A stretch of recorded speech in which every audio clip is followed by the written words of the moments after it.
Nó kêu ụt ịt à? Thế con chim nó kêu thế nào? Con chim nó cũng không kêu à? Chúng ta con chim nó kêu thế đấy. Nó kêu à. Thế con bò nó kêu thế nào hả con? Con bò nó kêu à. Thế con gà trống? Con gà trống nó kêu thế nào?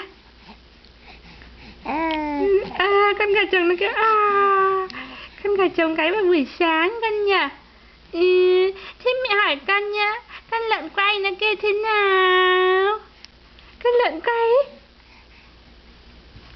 Con lợn quay. Con lợn quay nó không kêu nhỉ? Ây, giỏi thế. Thế Hi Hi kêu thế nào?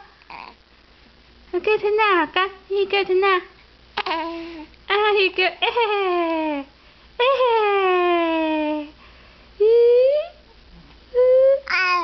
Đúng rồi, Hi kêu ai. Tiếng đầu tiên Hi biết nói là kêu